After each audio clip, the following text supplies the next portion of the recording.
안녕하세요. 서민 홍영표TV의 홍영표입니다.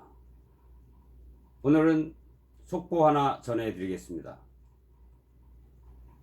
진보 진영에서도 양심 있는 사람들이 계속 나오고 있는 것 같습니다. 참여연대의 집행위원장이었던 김경률 회계사는 양심선언을 했습니다. 자기가 여러 사람들과 며칠 밤을 새가며 자료를 분석해 봤더니 이 조국 펀드 정권 게이트로 번질 상당한 의혹이 있다고 했습니다. 그러나 오늘은 투기자본감시센터에서 조국을 고발했습니다. 이 투기자본감시센터는 보수 진영이 아니라 최순실을 고발했던 진보 진영입니다. 이들은 여러 가지 자본에 관련된 그리고 자본을 가지고 장난치는 그런 세력들을 감시하는 그런 센터입니다. 여기서 조국이 66억 원의 뇌물을 받았다고 고발을 했습니다. 참여연대의 경제금융센터 소장을 지냈던 김경률 회계사가 조국 법무부 장관 일가 사모펀드 의혹을 공개 비판했죠. 내부 징계 위기에 처한 가운데 조국 장관의 사퇴를 촉구하는 또 다른 진보단체 목소리가 이어지고 있습니다. 10월 2일 오늘 투기자본감시센터는 대검찰청을 방문해서 조 장관과 정경심 동양대 교수를 비롯해서 사모펀드 운용사 코링크 프라이빗 에퀴티 관계자 등 총 7명을 공직자윤리법, 특정범죄 가중 처벌 등에 관한 법률, 특가법 위반 혐의로 고발했습니다. 투기자본감시센터는 잘 아시는 바와 같이 최순실 씨와 우병우 전 청와대 민정수석을 고발해서 국정농단 사건을 촉발시킨 진보진영의 경제단체입니다. 윤영대 소장은 고발장을 제출하며 정경심 교수가 자문료까지 받으며 기업의 사업 확장에 이익을 줬는데 조국 장관이 몰랐을 리 절대 없다. 조국 장관은 검찰개혁을 주장할 게 아니라 구속 먼저 돼야 한다. 라고 주장을 했습니다. 제3자 뇌물 정경심 동생, 제3자 뇌물 우국환 코링크 뇌물 웰스 CNT 정경심 뇌물 WFM 정경심 총 66억 5천만 원을 뇌물이라고 봤습니다. 이 단체는 검찰 수사가 시작된 지난 8월 말부터 코링크 PE와 관련 기업 회계 자료를 분석했다고 합니다. 특히 정경심 교수가 WFM의 자문료를 받기 시작한 2008년 11월을 눈여겨보고 있었습니다. 정경심 교수는 지난달 18일 자신의 페이스북을 통해 WFM으로부터 2018년 11월부터 2019년 10월까지 영어 교육 관련 컨설팅을 하고 보수를 지급받는다는 내용이 담긴 겸직 허가 신청서를 공개했습니다. 신청서는 정경심 교수가 속한 동양대학교에 제출되었고 최성해 동양대학교 총장은 WFM의 고문 계약 체결일 12일 뒤에야 겸직을 승인한다는 사인을 했다고 합니다. 투기자본감시센터는 2018년 11월부터 WFM이 익성과 2차 전지 응급재료와 관련해 10억 원 규모 공급 계약을 체결한 뒤 공시를 한 자료를 근거로 다음과 같이 주장했습니다. WFM과 정경심 교수의 자문료 계약은 중국 업체에 신뢰를 실어주는 중요한 계기가 되었을 것이라며 WFM과 코링크 PE 간의 자금 거래도 뇌물로 봐야 한다고 말했습니다. 그러면서 조국 장관이 부인 등을 통해 66억 5천만 원을 뇌물로 받았다고 분석했습니다. 유류 판매 업체를 하다가 WFM 대표를 맡았던 우 모 씨가 55억 원 상당의 주식을 코링크 P2에 무상으로 준 것, 또 가로등 전멸기 업체인 웰스 CNT가 단기 대여금 명목으로 10억 원을 조 장관의 오촌 조카 조범동 씨에게 전달한 것을 모두 뇌물로 보았습니다. 김경률 회계사도 수십억 원 상당의 자금이 정경심 교수 측에 전달됐다는 주장을 폈었죠.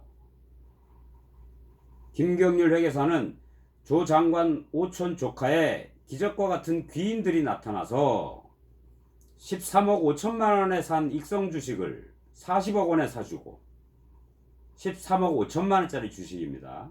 그걸 40억 원에 사주고, 상장사 WFM 주식 53억 원어치를 그냥 줬다고 적었습니다.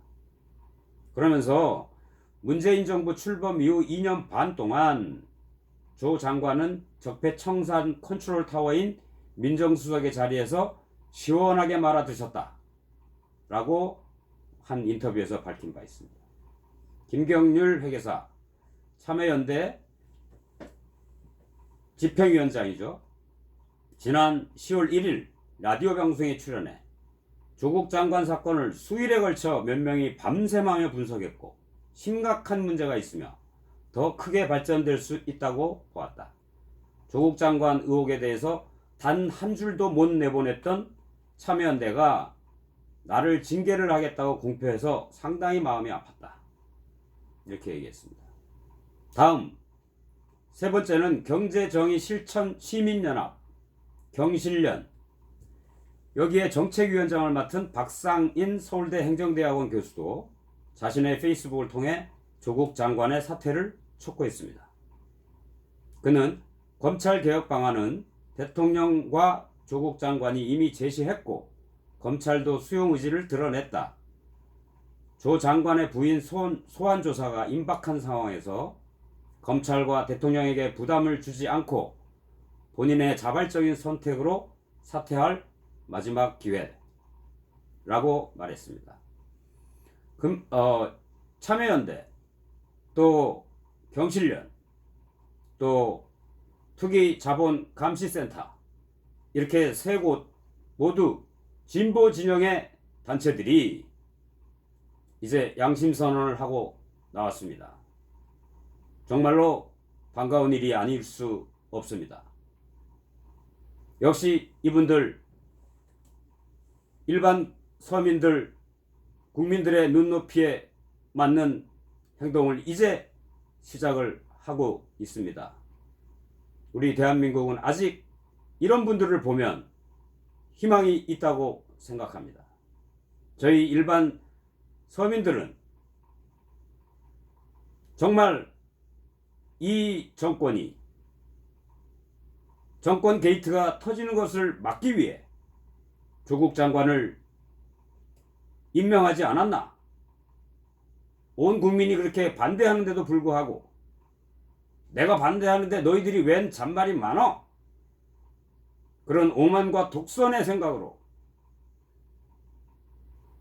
밀어붙이고 또 검찰을 압박하고 또 지지자들을 동원하여 검찰청 앞에서 겁박하고 도대체 이 나라를 어디로 끌고 가려고 하는 것입니까? 일부 전문가들은 사회주의자라고 당당히 얘기하는 사람을 자유주의 대한민국의 법무부 장관 자리에 한 점 부끄럼 없이 앉히는 이러한 대통령을, 국민이 위임해준 권력을 5년짜리 공무원인 대통령이 이렇게 행사하는 것을 보고 도저히 참지 못하겠다. 이것은 나라를 망치는 길이다. 이렇게 생각하고 울분을 참지 못하고 있습니다. 10월 3일 내일입니다. 보수의 1600개가 넘는 단체들이 모여서 문재인 퇴진 범국민 운동본부라는 이름 아래 모여서 대통령의 퇴진을 요구한다고 합니다. 저는 좌도 아니고 우도 아니었습니다. 그러나 금명간 사태들이 흘러가는 것을 보고 도저히 이래서는 안 되겠다. 일반 서민으로서 내 작은 유튜브 하나가 무슨 목소리가 되겠느냐 하는 생각도 있었지만 그래도 외치고 싶었습니다. 여러분, 일반 서민들이, 저와 같은 일반 서민들이 이 나라가 이렇게 굴러가서는 안 된다고 생각하지 않습니까? 이 나라가 사회주의자라고 선언하는 사람이 법무부 장관에 앉아서 정의를 논하고 또 그것을 팍팍 밀어주는 대통령, 과연 이 나라를 사회주의 국가로 끌고 가려고 하는 것 아닌가? 걱정 안 되십니까? 저는 걱정이 엄청 됩니다. 여러분, 우리나라가 어떤 나라입니까? 자유 대한민국입니다. 자유 대한민국입니다. 자유민주주의 국가입니다. 어디 감히 사회주의자라고 하는 자가 대한민국의 법무부 장관에 앉아 이 사회를 농락하고 있습니까? 그가 가야 할 곳은 깜빵입니다. 그가 가야 할 곳은 깜빵입니다. 국민들의, 대다수 서민들의 심정을 시원하게 풀어드리는 서민 홍영표 TV, 윤석열 검찰총장을 적극 응원합니다. 공정하고 헌법에 따라, 법률에 따라, 절차에 따라 인권 존중을 해가며 확실하게 파헤쳐서 진실을 밝혀주시기 바랍니다. 조국 동생을 3번이나 비공개 소환했다고 들었습니다. 조국의 딸과 아들도 비공개 소환해서 조사했다고 합니다. 이번에 조국 장관의 부인도 비공개로 조사한다고 합니다. 참 특혜를 많이 주고 계시군요. 일반 우리 같은 사람이었으면 포토라인에 서서 공개 소환 조사를 당했을 텐데 조국 일가는 도대체 어떤 로얄 패밀리입니까? 모두 비공개 조사받고 압수수색 당하는 날도 여자 변호사 1명을 포함하여 무려 3명의 변호사가 압수수색 장소에서 꼬치꼬치 하나하나 압수수색을 하는데 딴지를 걸었다는 얘기를 듣고서 우리 일반 서민 우라가 치미지 않을 수 없습니다. 정경심 교수를 하루빨리 소환하여 확실하게 조사하여 죄가 없으면 없고 있으면 있고 빨리 해결을 해 주시길 대한민국의 모든 일반 서민들은 바랄 뿐입니다. 그리고 이 나라가 사회주의 국가로 절대 가서는 안 됩니다. 제가 워싱턴에 가봤는데 거기 링컨 기념관 맞은편에 미군 동상들 서 있고 거기에 이렇게 써 있습니다. Freedom is not free. 자유란 공짜로 얻어지는 것이 아니다. 미국의 수많은 젊은 청년들이 한국전쟁에 와서 어디에 있는지도 모르는 나라를 위해서 그 나라의 자유를 위해서 목숨을 잃고 다치고 했습니다. 수십만 명의 미국의 젊은 청년들이 우리나라의 수십만의 선량한 시민과 군인들이 6.25 전쟁에 이 대한민국의 자유를 보호하기 위해서, 민주주의 이 나라를 보호하기 위해서, 사회주의 공산주의로부터 지키기 위해서 수십만 명이 죽고 피를 흘렸습니다. 그런데 이 나라가 사회주의로 가야 되겠습니까? 공산주의로 가야 되겠습니까? 그건 절대 안 됩니다. 그건 국민이 용서치 않습니다. 일반 서민들이 용서치 않습니다. 일반 서민이 하고 싶은 말을 시원하게 대독해드리는 서민TV, 홍영표TV 구독과 좋아요로 댓글로 많은 응원 부탁드립니다. 구독은 무료입니다. 감사합니다.